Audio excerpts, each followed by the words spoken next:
Hey guys, how is everyone doing? I hope everyone's well. This video has been a long time coming. I've been wanting to film this for ages, and since having Olivia, it's just been busy. There's been other stuff that's been thrown into the works. It's just been a bit of a madness, to be honest with you. But nevertheless, I'm finally getting round to filming my labour and postpartum story. Like I said, I've been wanting to film this for so long, and I'm only now just getting round to it. So I've got a fake fire on the TV. I've kind of made it a little bit cozy, even though it's still light outside, and Olivia's been fed. She's asleep in her bed, so hopefully I can film this video before she wakes up, because that would be great. Just a quick disclaimer before I actually talk about my labour and my postpartum. I'm just telling my own experience and what I went through, and everything involved. Not everyone's experience is going to be like mine. Everyone's experience is completely different. Everyone's pregnancy is completely different as well, and some of what I say might be TMI, but it is a labour and postpartum story. But yeah, but I've got my cup of tea, I'm on the sofa, I'm comfy, I'm cozy. So shall we get into the video? So I'm going to start off when I was actually pregnant still. So I think maybe like 3 or 4 weeks before Olivia was due, I was constantly getting cramps in my back and in my stomach. There was like mild ones. It's kind of like a mild period pain. But that was like kind of me thinking, oh, she's going to come early, because like the whole time that I was pregnant, I always thought that Olivia would come early. I think there was Braxton Hicks, but I'm not really sure. However, I then discovered that it was my body just kind of like getting itself ready and prepared for when the real thing did happen. So they kept happening like every week. Like I said, Olivia's due date was the 4th of July. So I was like, is she going to come on her due date? Is she not? 4th of July come and went. So because I didn't have any other signs or symptoms of her coming, I was like, oh no, I'm going to be really late. I can just imagine like being 2 weeks overdue, and she's not here, and I'm going to have to be induced. Next day, on the 5th of July, I think I got up about 6 o'clock in the morning, and I went to the toilet to go for a wee, because as you do when you're pregnant, you constantly need to go to the toilet.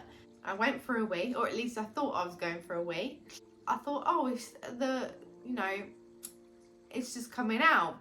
It keeps coming out, because when I was pregnant, I sometimes had to like push a little bit to go more to the toilet, if you know what I mean, and more wee would come out. So I just thought it was that. And then, finished up, got back into bed and laid down, and then I was like, I feel like I'm leaking. I can't have weed myself, because there's always that chance when you're pregnant that you might like wee yourself, because your baby's obviously all on your bladder and pushes down, especially towards the end. So I just thought it was that, but I thought I better go back to the toilet to, sort myself out. And the minute I stood up, I just felt not a massive gush. I feel like it was a little gush, and I was like, is that my waters? I feel like that's not wee. Or is it my mucus plug? Because I still hadn't lost that yet. And it was getting on about 6:30 in the morning at this point. So I made my way back to the toilet and just had a little look. I was seeing like water drip out. I was just like, yeah, I think that's definitely my waters. So I literally grabbed the camera. I had to film it. Well, we filmed as much as what we could. Went down to KJ and woke him up. And then after that, called up the hospital in Chesterfield and basically told them what was going on, and then they said to come in so that they could check if it was my waters that had broken. So I started getting dressed and brushing my teeth and ready to go. While I was getting ready and brushing my teeth, I felt a massive gush, and I was like, yeah, I really think that's definitely my waters now. Then I started having some tightenings in my stomach and in my back. They weren't painful at all, and I could actually handle them. Got into the hospital, laid on the bed. They put monitors on my stomach, one for the baby and one for my contractions, I believe. And I was wearing like, they're called tenor pants. They're like incontinence pants, if that's how you say it. I feel like I'm saying that wrong. But yeah, I had them on. As soon as I took them off, they could see that it was my waters that had broken, and also my mucus plug had come out as well. And then they did do a little bit of an examination and said that I was already 1 centimetre dilated. And then they left me and KJ in the room for a little bit because I told them that I was having tightenings, and they just wanted to see whether they would progress and get worse or get any closer together before they sent us home. So I was in there for a little while, not too long, thank God. And then they come back in and I said that they've actually stopped. So she said, if they get any worse or closer together during today, obviously come back in and we'll get you ready and sorted for obviously giving birth. She said if they don't, then come back at 6:30 the next morning, because obviously they can only leave it so long when your waters are broken, because you're at risk for an infection and so is the baby. When we come home, we had something to eat. We was also trying to catch up on sleep as well, because we obviously got up really early in the morning and we was tired. However, I could not go to sleep for love or money. I just couldn't do it. My body wouldn't let me. So I was just like watching films, programs, eating. Several times I tried to go to sleep. I was having cramps in my back and my stomach again, but yet again they weren't painful, and they was quite far apart as well, like really far apart. I said this baby is not ready to come just yet. And in the back of my mind, and even to KJ, I was saying, I know what's going to happen. We're both going to go to sleep at night, ready to get up in the morning at 6:30 to go into the hospital. And as when I'm actually trying to go to sleep at night time, she'll kick off. I just know it. I feel it. So anyway, I got in the shower and everything before going to bed. But obviously was really careful, because you have to be when your waters are broken. I said to KJ, I'm going to go to bed now, which I did. And then I lied down. I think it was like half an hour or even less than that, I think. Nearly falling asleep, and she kicked off big time, and I mean big time. I knew what contractions were by that point. I'm going to be honest, since I've thought about having kids, and even when I was pregnant leading up to obviously having Olivia, I was like, what if I don't know that I'm in labour? What if I don't know if they're contractions? What if I don't know if it's right? Well, let me tell you now, I knew there was proper contractions, and I knew it was active labour. I just knew it, because they were so painful, and I don't deal well with pain at all. I hate jabs. I just don't like period pain in general. So they literally started, I think it was like at 12:30 at night. I got on my knees on the bed at first and just swayed back and forth, because that used to help. That didn't do anything, and then I was getting shooting pains as well. So then I got off the bed and then attempted to go on the birthing ball. I didn't even get to the end of the bed. I was on my knees on the floor and hands on the bed, and it was just like this. And then I started crying because I was in so much pain, and I literally couldn't even shout or go to get KJ because it was that much pain. So I had to call him. Luckily he put his phone on loud, called him, and I couldn't even really talk. I was just crying. I don't even think that I said anything. No, I don't. I was just crying. So he literally ran up the stairs and that, and he's like, what's the matter? Is it starting? Is this it? I was just like, oh my God, it's so painful. Like, I couldn't film, but I wish I did, because then you'd be able to see it properly. So yeah, it was bad. And he's like, we need to go to the hospital. I said we can't, because they told us that you'd have to call them up before you come in. So we did that. He called them up, and I was having contractions while we were speaking to them on the phone. And before I go on, I just want to quickly say, the hospital that we went to was absolutely amazing. I couldn't fault it in any way, shape or form. I thought they was bloody brilliant, even the midwives. However, calling up before we even got there, the woman on the phone was an absolute pain, because we called up 5 times. So we called up the first time, then you have to explain like what the contractions are like, how many minutes they're apart, all this, that and the other, which is what we did. Well, the first thing that they say is, have you had a bath? Have you taken paracetamol? And I'd actually done that. So, well, I didn't have a bath, I had a shower, but it's the same thing. I said, I've done all that. And she goes, okay, leave it like an hour or half an hour or so. And then if you're still having them or they're closer together, then ring back up and we'll bring you in. I was like, okay. I was like, right, I need to like get dressed and brush my teeth. So I'm ready to go. And I literally couldn't even do that. I was just like, oh, it's so painful. It's so painful. I couldn't move. Every time I had a contraction, I literally dropped to the floor. I had my hands holding KJ's and squeezing. I literally couldn't stand up. They was that bad for me. So he's like, right, we need to get you dressed. So he literally got out all my clothes. I couldn't move. I couldn't even get dressed. Like, I just couldn't do anything. I was just in pain. He practically got me dressed. And then the contractions stopped. And then I was like, right, I've got a little break. Let me brush my teeth. As I went to brush my teeth, I just couldn't brush my teeth because I had another contraction. I couldn't do anything. It was so frustrating and painful. It was annoying. So yeah, he's like, right, let's get you downstairs and that. So we went downstairs. He brought my birthing ball downstairs as well, just in case I needed that. But I was on the birthing ball, and the birthing ball just didn't help whatsoever because I was in that much pain. I was on my hands and knees, rocking back and forth as well. And he's like, I'm not having this because you're in so much pain. We need to go to the hospital. I was like, okay, call them again. Did that, still weren't having it. And I can't remember the conversations the other 2 times. But I managed to, I went to the toilet and I managed to go upstairs by myself. Because I had a break in the contractions. Having contractions on the toilet, which was fun. And then I was just like, I can't deal with this pain anymore. It's so bad. So then we rang up the final time, which was the 5th time, and said they are so bad. Obviously, they had spoke to us like 4 times before this. So she had the cheek. She was like, let me time the contractions and hear you on the phone. To make sure you are having contractions and they are close enough together.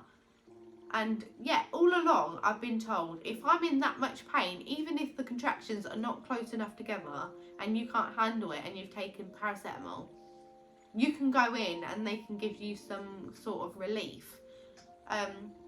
So anyway, she timed the contractions and she's like, yeah, okay, you can come in. And I was like, okay, that sounds great.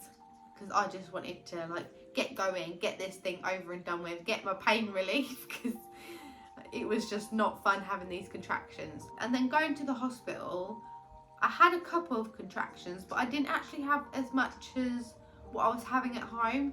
So in the back of my mind, I was just like, please don't stop because I don't want to be sent home. But also I was thinking, oh, it's a little bit nice to have a break. And then we arrived to the hospital, which was only like a 15-minute drive, thank God. I think we got there about 1:30 in the morning and started making our way into the hospital. It is a 5-minute walk. It took us 20 minutes to get there. I must have had 5 contractions on the way there. So we were stopping. I was basically nearly on the floor, holding his hand, squeezing and everything. Anyway, they got us in the room, and then they stopped for I think like half an hour. I was like, no, that she's not going to do anything. We're going to go home. I just know it. I can feel it. If you're able, can you get on the bed and I'll like monitor your contractions and baby and everything like that. And then once we've done that and got everything stable, you can move about. Just before I got onto the bed, I had a massive contraction. And then I thought, oh, I really don't want to lay down on that bed. Like, it's going to be more uncomfortable. I feel like the contractions are more intense because I can't move and I have to stay still. So anyway, I got on the bed and it was right. I was having some contractions, but I just kind of, I don't know, my willpower kind of kicked in, I feel like, because I was like, no, I have to lay on this bed for a little while so they can do what they need to do. So I just like gritted my teeth, grinned and bared it. And then after she'd done all of that, she then was like, do you want some gas and air? and I was so excited to try it because I thought it was just going to take all of my pain away, and it's like what I was waiting for. So she gave me the gas and air, got the birthing ball out for me, and I was bouncing on that. I think I was on the ball for about an hour with the gas and air, and my contractions were constant. I didn't have no breaks whatsoever. It was just pain constantly. I didn't even have chance to come up for air really because they were that bad. And on the screen where they can see like my contractions, KJ was watching that and he was asking questions to the midwives, and basically it shows, I think it goes up to 100. So I was like constantly at like 98, which was intense, and I couldn't even believe that that's what it was after they told me. So yeah, like I said, I was on the birthing ball. While I was on it having my contractions, the gas and air, I feel like wasn't even taking any of the pain away. It actually doesn't take any of the pain away whatsoever. It just makes you a bit loopy, like you're drunk. You're kind of like in and out. You're not really aware of your surroundings and what's going on because you're focused on whatever you're doing. And I don't know how to explain gas and air. You won't really know it until you have it, or if you have it. Also, when I laid down on the bed so they could check me over and everything, they also examined me and they could see that Olivia had pooed inside of me, as well as more of my waters and mucus plug coming out.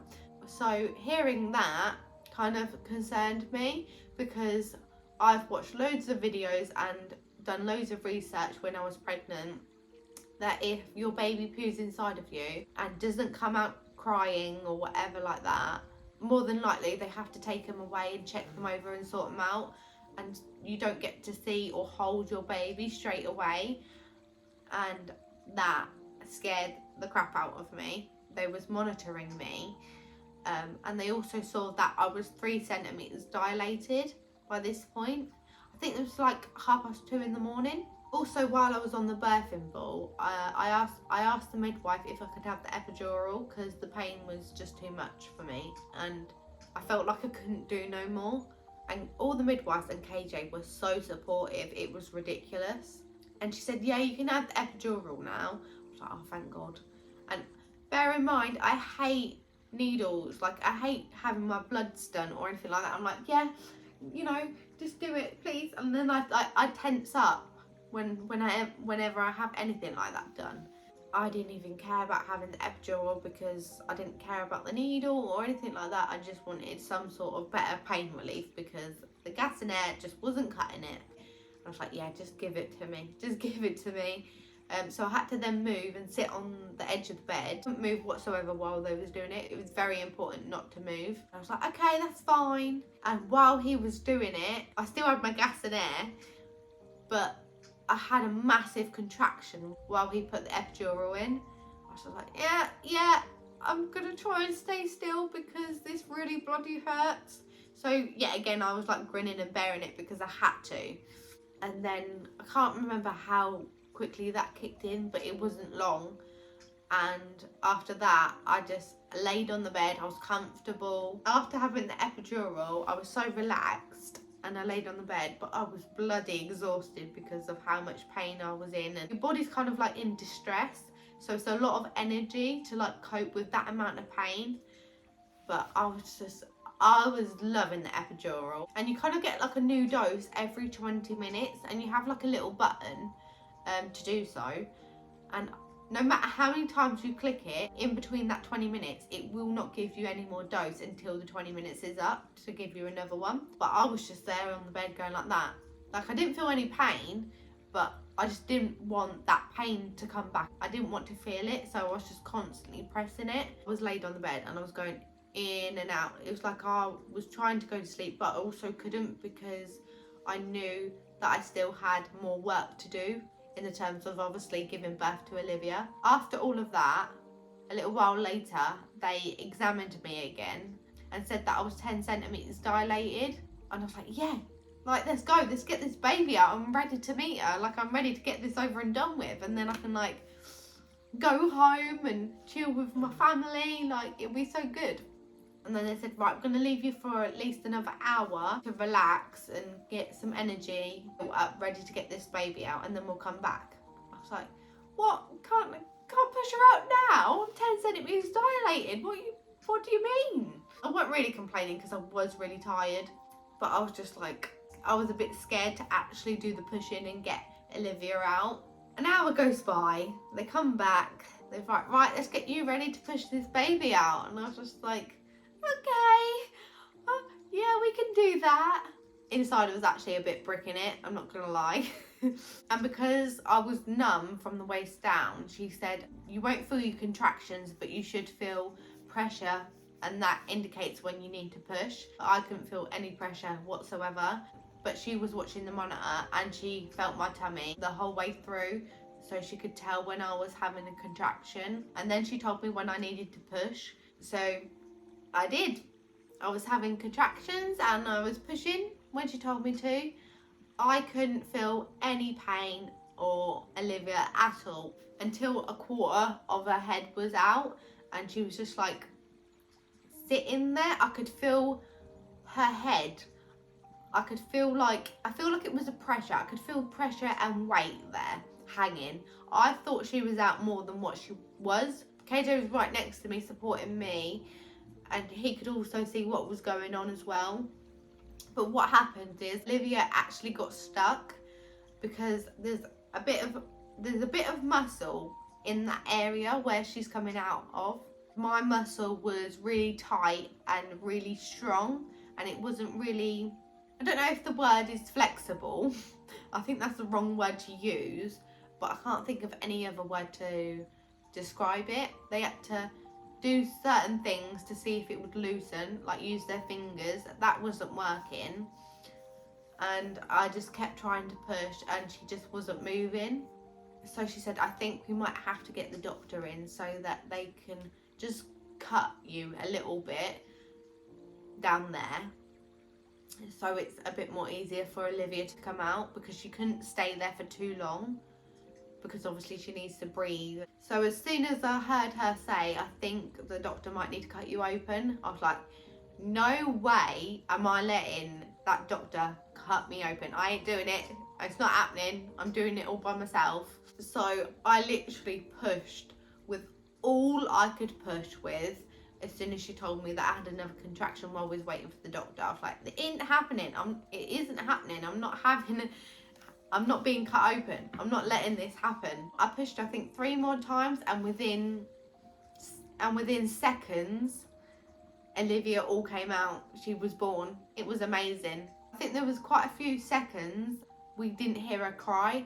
Me and KJ kind of looked at each other and was like, and then she cried, and I was like, oh my god, it's the best sound in the world. Like, any mum will know it's the best sound in the world. Hearing your baby cry when they're born.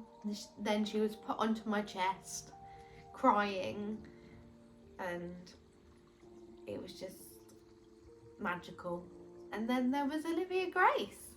So that's my labour story. I might have to do a second part to this video because I've been filming for like 50 minutes and that's literally just my labour story. So I think I will split it into 2. So part 1 and part 2. All in all, I think it was okay. I don't think it was bad labour at all. And altogether, my labour was 6.5 hours long. Realistically, it was quite a quick labour, especially because it was my first time being in labour. Even the midwife said it was quite quick for my first time. And honestly, I think that's down to what I did when I was pregnant. So if you don't know, and this is a tip that I'm gonna give to anyone that's pregnant, when I was 32 weeks pregnant, I think, I started drinking raspberry leaf tea, and you have to get the right one. Make sure you get the right one because there's loads of different ones out there. Anyway, I'm going to carry on filming and tell my postpartum story. So I will see you soon. I hope you enjoyed, and congratulations if you're watching this and you're pregnant. And just before it ends, I'd like to say, don't be scared. Don't worry. You're gonna have your little baby at the end of it, and you'll be calm when all of this happens. You won't panic, because I didn't panic. I'm so anxious, it's ridiculous. Like, I've struggled with anxiety, hospitals, like everything, and I thought, oh no, I'm gonna panic when it comes. I'm going to be a mess. I was completely calm. I've never been so calm in my life. I don't know what happens, but your body just goes into this calm state, and it's actually quite amazing. You'll be fine, and you'll have your little one, and that is literally all that matters.